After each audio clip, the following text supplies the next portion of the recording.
Welcome back, my fellow machine learning enthusiasts, to another exciting episode of Machine Learning Mastery Playlist. Today, we are venturing into the captivating world of random forest, a potent ensemble algorithm that will elevate your predictive modeling skills to new heights. So, buckle up, because we are about to explore the magic of random forests together. Before we jump in, let me introduce myself. I am Bhaskar, and I am thrilled to be your guide to this machine learning journey. Our mission today is to unravel the wonders of random forest and understand how this ensemble algorithm is a game changer in both classification as well as regression tasks. Imagine you have a data set that's as complex as a maze, and you want to build a powerful predictive model. That's where the random forest comes into play. Understanding random forest. Alright, let's lay the groundwork for the random forest. First things first, what exactly are the random forests and how do they fit into ensemble learning? Well, in a nutshell, random forests are a group of decision trees working together as a team. Decision trees can fit the data perfectly, and with pruning, we will get a better model which generalizes. If we combine decision trees and create a forest, well, not literally, we will get much better and robust model.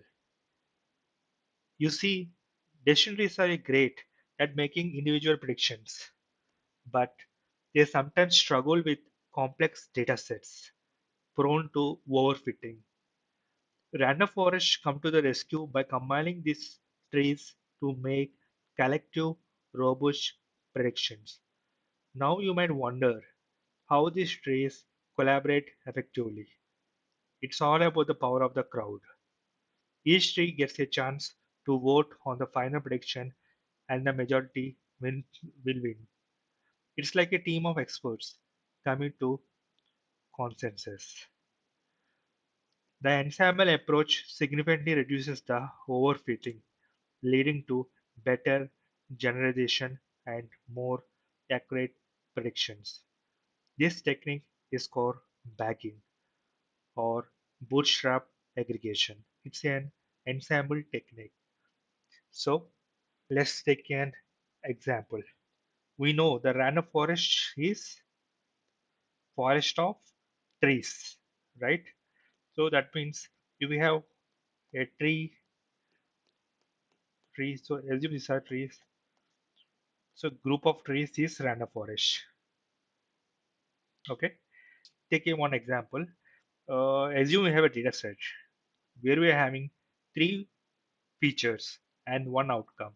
With an example, let's assume we have one feature, humidity. Humidity can be either high or low, and we have temperature. It can be either low, medium, or high.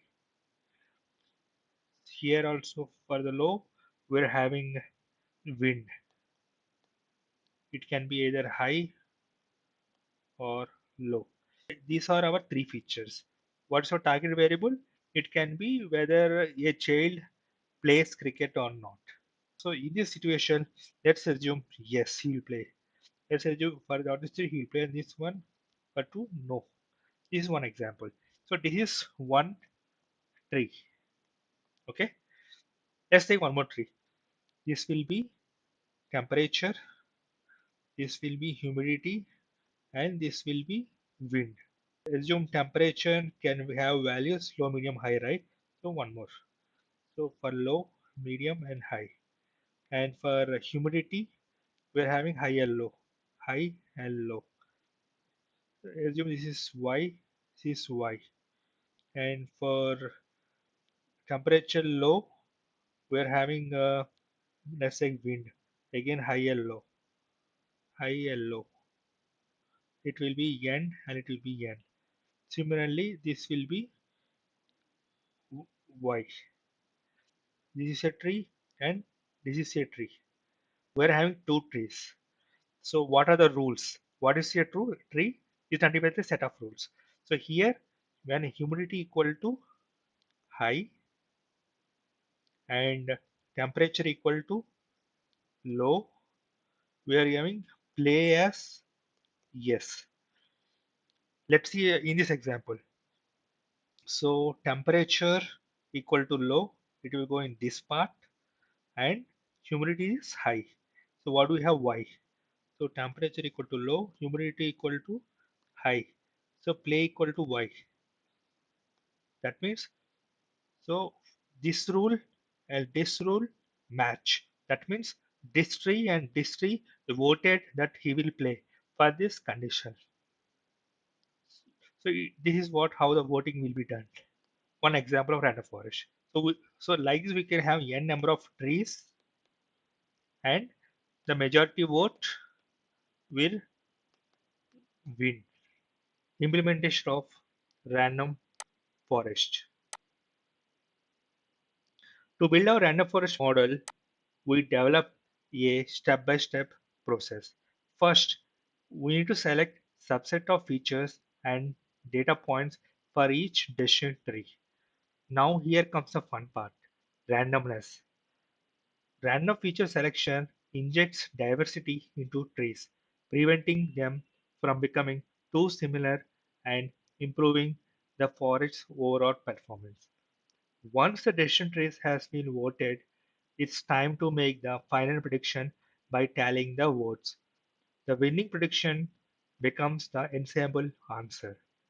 But hold on, there are few knobs we can tweak to fine-tune our random forest. These knobs are known as hyperparameters. Hyperparameters such as number of trees or iterations and maximum depth of each tree influence the forest behavior. Properly tuning these knobs can be significantly impacts the model's performance. To further boost our random forest capabilities, we can perform feature importance analysis and also hyperparameter tuning. For feature importance, we see the average depth of each feature and rank them lower the depth, the lesser the rank. That means, let's take an example. If we have a tree, okay, so this is a tree, and here is our feature, assume. So it will be 0, 1, 2, 3. The depth of this tree feature is 3. Let's take one more tree. For this tree, the feature is here, 0 and 1. Depth is 1. If you want to find the average of this feature, average depth of the feature, it will be 1 plus 3 by 2. It is 2. So 2 will be our average depth. Like this, for each feature, we will get depths. For example, it 2, 3, 4, and 1. These will be our ranks for the features F2, F1, F4, and F3. So, and if you see the depth value, it will be, let's assume it will be 1, it will be 3, it will be 5, and it will be 6. Getting the picture, right? So the depth is increasing, then the feature importance will decrease. So the closer the feature is to the root node, the higher the importance of that particular feature, right? Now let's see hyperparameter tuning. We can take different kinds of hyperparameters such as number of trees or iterations, max of depth, number of leaf nodes. What is a leaf node? The end node. For example, if we have a tree like this, and finally you'll get the prediction, right? That will be our leaf node. Number of features to select. So in random forest, we're taking a subset of features and also data points. That means if we have 10 features, we are taking a subset, we are prefixing as a hyperparameter. For example, number of features we can take is 5. That means out of 10, we are randomly sampling 5 features. These features can repeat themselves in a tree. Okay, so we are randomly sampling 5 features, and we are also taking out of 1,000 data points, we might take 100 data points. So we are subsetting the features, and also we are subsetting the data.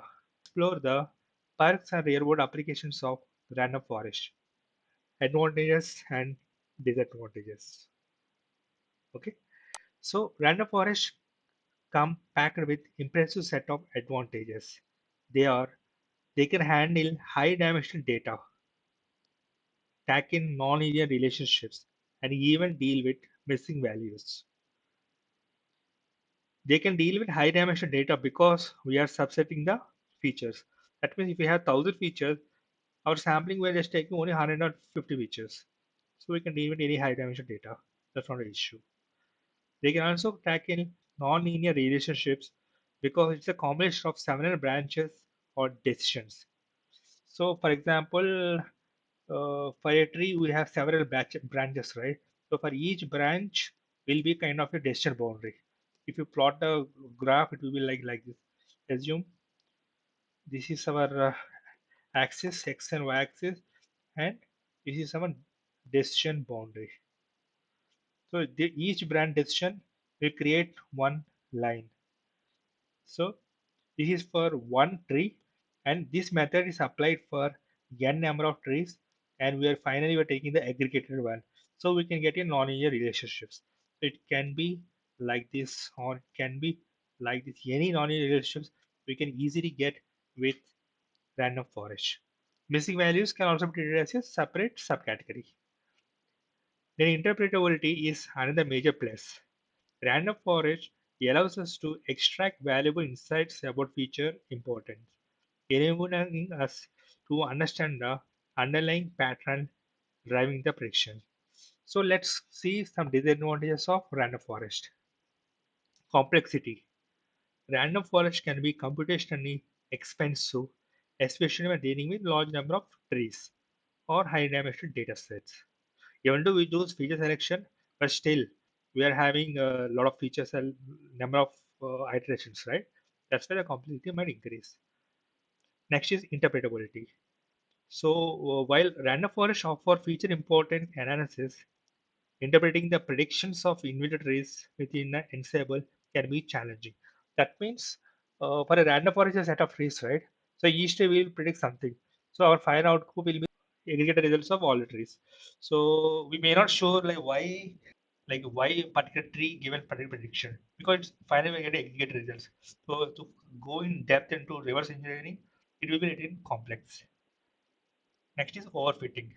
Although random forests are designed to reduce overfitting compared to the individual decision trees, there still is a risk of overfitting if model is not properly tuned.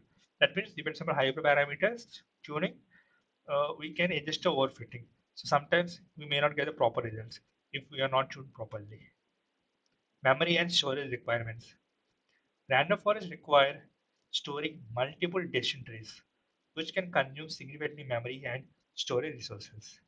Sensitivity to noisy data. Random forest can be sensitive to noisy data, including outliers or incorrect labels. Noisy data can have a negative impact on the performance of individual decision trees, which in turn affect the performance of our ensemble. Lack of exploration. Random forests are not well suited for exploration, meaning they may struggle to make accurate predictions outside the range of training data. Bias in the favor of dominant classes. In imbalanced datasets, where one class is significantly more relevant than others, random forest may exhibit a bias towards the dominant class. Just like in every case, here also we're having some issue with imbalanced datasets. It's important to note that while random forests have these limitations, they are still widely used and highly effective in many practical scenarios. Understanding these disadvantages can help you make informed decisions when applying the random forest algorithms to your own machine learning projects. In real world, random forests have found their way into diverse applications from fraud detection to customer churn prediction, and even image classification. These powerful ensembles deliver expectational results. We can use random forest for both regression and classification. Internally, at each step to make a decision for a split, we can use either Gini index or gain ratio depending upon the parameter chosen. So for regression, how can you get the predictions? Regression is in numbers, right? We are predicting the number. Assume there are 5 trees and the trees predictions will be 1, 1, 2, 3, and 2. These are the predictions of each tree for a particular scenario. So what will be your final prediction? You simply the average. Take the average. 1 plus 1 plus 2 plus 3 plus 2 by 5, which is 9 by 5, which is equal to 1.8. So our final prediction will be 1.8. This is how we are calculating for regression problem. For classification, we use voting. However, as with any tool, random forest has their own limitations. They might struggle with extremely imbalanced data sets. Also, they have struggled with computation complexity. Before we wrap up, let's mention some of the advancement and extensions of random forest, such as random forest regression and extremely randomized trees. These exciting variations offer additional capabilities for our machine learning. Congratulations! You have now unlocked the secrets of random forest. We have covered their definition, implementation, advantages, disadvantages, and real-world applications. It's time for you to unleash the power of random forest in your own machine learning projects. Remember, the Machine Learning Mastery playlist has more advanced algorithms and techniques waiting for you. So don't forget to explore further and continue your machine learning journey with us. Before we part our ways, I have a small favor to ask. If you like this video, if you found this video valuable, please give it a thumbs up and subscribe to our channel and share it with fellow machine learning enthusiasts. Your support keeps us motivated and helps us reach more learners like yourself. Thank you for joining me today. I appreciate your time and enthusiasm. Keep expanding your knowledge, mastering machine learning, and I'll see you in the next exciting video. Thank you.